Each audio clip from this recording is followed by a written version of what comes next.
A paz do Senhor Jesus Cristo, eu sou o presbítero Carlos e quero partilhar com você uma porção da palavra de Deus. Mas antes eu te convido, se inscreve no canal, ativa o sininho de notificações, curte, comenta e compartilha. E agindo dessa forma, você está contribuindo diretamente com o trabalho de evangelização. Ou seja, quando você se inscreve no canal, ativa o sininho de notificações, curte, comenta e compartilha, automaticamente você está se permitindo ser um instrumento nas mãos de Deus para que a palavra dele possa chegar ao maior número de pessoas possível. Se permita ser um instrumento nas mãos de Deus. A nossa meditação hoje está no livro do profeta Daniel, capítulo 1 e o versículo de número 8. Apenas a parte A do versículo. Está escrito assim: Daniel assentou no seu coração não se contaminar. Meus amados, a minha Bíblia me ensina, e eu creio porque a Bíblia é a palavra de Deus, que no terceiro ano do reinado de Joaquim, rei de Judá, Nabucodonosor, rei de Babilônia, vem a Jerusalém, ele sitia Jerusalém, ou seja, ele cerca Jerusalém, ele prende Joaquim e parte dos utensílios da casa de Deus e leva para a Babilônia. Presbítero, e por que Deus permitia que o inimigo prendesse o seu povo e levasse cativo? Por causa do pecado. Aquele povo estava enfiado até o pescoço no pecado. E Deus permitia que o inimigo o levasse cativo, que o inimigo o prendesse, para que ele se arrependesse e voltasse novamente para o Senhor. E no meio dessa leva de cativos, vai 4 jovens diferentes: Daniel, Ananias, Misael e Azarias, que chegando em Babilônia, eles têm os seus nomes trocados. E o rei determina que o chefe dos eunucos separa alguns jovens hebreus, jovens aparentemente bonitos, jovem inteligente e que tenham habilidade para viver no palácio do rei.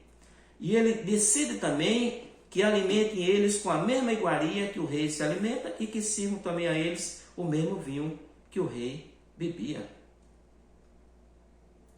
E 3 anos depois eles assumiriam cargo na corte do rei. Mas aqui entra o versículo que nós lemos. Daniel assentou no seu coração não se contaminar. Daniel sabia que tudo aquilo era oferecido a demônio, tudo aquilo era oferecido a ídolo, tudo aquilo era oferecido a Deus pagão, portanto ele não podia tocar naquilo. E isso nos mostra que Daniel era um jovem determinado. Daniel não tomava uma atitude de manhã, outra à tarde, outra à noite. Daniel não tomava atitude baseada em opinião dos outros. Daniel não tomava atitude baseada em emoções. Daniel tomava atitude baseada na vontade de Deus. Daniel orava, Daniel buscava em Deus, esperava Deus responder e depois ele agia. Daniel era apenas um jovem, longe do seu pai, da sua mãe, dos seus amigos. Daniel era apenas um jovem num país pagão, diante de um rei perverso, longe de tudo e de todos, mas bem pertinho de Deus. Daniel era um jovem de um caráter invejável. E Daniel toma 3 decisões importantíssimas. Primeiro, Daniel sabia onde ele queria chegar.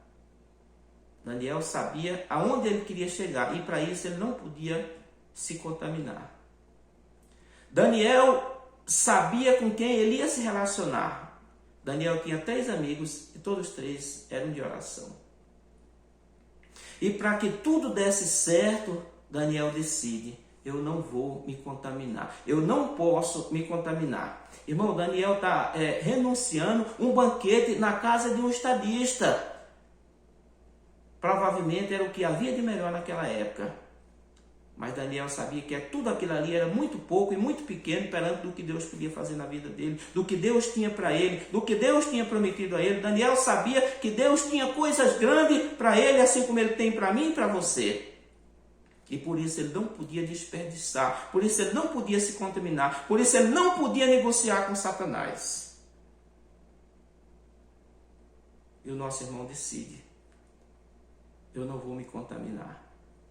Meus amados, a gente tem visto nos últimos dias as pessoas se contaminando com tão pouca coisa, as pessoas negociando com Satanás por tão pouca coisa. Mas faz como Daniel, olha para o legado que Daniel deixou, apesar dos pratos, dos atrativos quase irresistíveis que o mundo oferece, mas decide para não se contaminar, decide a ficar com o teu Deus, espera o que Deus tem para ti, não desperdiça o que Deus tem para ti, espera o tempo de Deus na tua vida. E eu tenho certeza que vai dar certo, para a honra e para a glória do nome do Deus que nós servimos. Eu encerro as minhas palavras declarando na autoridade do Espírito Santo de Deus o melhor de Deus para você, para sua casa, para seu ministério, para sua vida espiritual, e que o nome de Jesus Cristo acima de tudo seja glorificado na minha e na sua vida.